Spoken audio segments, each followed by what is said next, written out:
अय्यूब उसका 5वां बाप।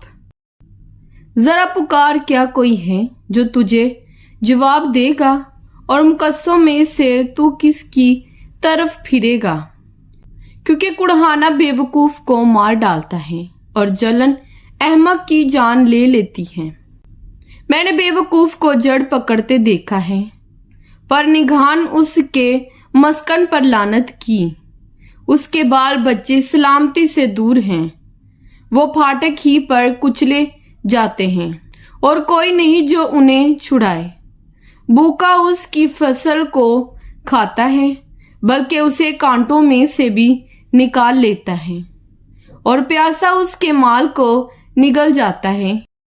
क्योंकि मुसीबत मिट्टी में से नहीं उगती, ना दुख जमीन में से निकलता है, पर जिससे चिंगारियां ऊपर ही को उड़ती हैं, वैसे ही इंसान दुख के लिए पैदा हुआ है। लेकिन मैं तो खुदा का ही तालिब रहूंगा और अपना मामला खुदा ही पर छोड़ूंगा, जो ऐसे बड़े बड़े काम जो दरियाफ्त नहीं हो सकते और बेशुमार अजीब काम करता है।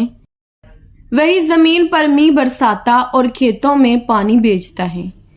इसी तरह वो फरोतनों को ऊंची जगह पर बिठाता है और मातम करने वाले सलामती की सरफराजी पाते हैं। वो इयारों की तदाबीरों को बातिल कर देता है, यहाँ तक कि उनके हाथ उनके मकसूद को पूरा नहीं कर सकते। वो होशियारों को उन्हीं की चालाकियों में फांसता है और टेढ़े लोगों की मशवरत जल्द जाती रहती है।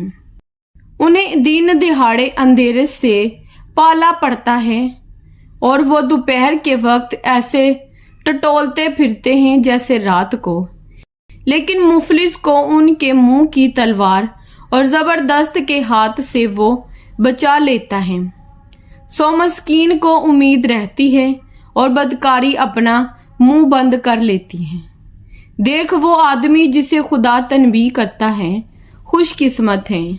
इसलिए कादिर मुतलिक की तादीब को हकीर ना जान, क्योंकि वही मजरू करता और पट्टी बांधता है, वही जख्मी करता है और उसी के हाथ चंगा करते हैं। वो तुझे 6 मुसीबतों से छुड़ाएगा, बल्कि 7 में भी कोई आफत तुझे छूने ना पाएगी। काल में वो तुझको मौत से बचाएगा और लड़ाई में तलवार की धार से। तू जुबान के कोड़े से महफूज रखा जाएगा, और जब हलाकत आएगी तो तुझे डर नहीं लगेगा। तू हलाकत और खुश्क साली पर हंसेगा और जमीन के दरिंदे से तुझे कुछ खौफ ना होगा। मैदान के पत्थरों के साथ तेरा एका होगा और जंगी दरिंदे तुझ से मेल रखेंगे, और तू जानेगा कि तेरा डेरा महफूज है, और तू अपने मस्कन में जाएगा और कोई चीज गायब ना पाएगा। तुझे ये भी मालूम होगा कि तेरी नस्ल बड़ी और तेरी औलाद जमीन की घास की मानद बुरूमंद होगी। तो पूरी उम्र में अपनी कब्र में जाएगा, जैसे अनाज के पोले अपने वक्त पर जमा किए जाते हैं। देख, हमने इसकी तहकीक की और ये बात यूं ही है। इसे सुन ले और अपने फायदे के लिए इसे याद रख। कलाम पाक के पढ़े और सुने जाने पर खुदावंद की खास बरकत हो। खुदावंद का शुक्र हो। आमीन। खुदावंद आप सबको बरकत दे। आमीन।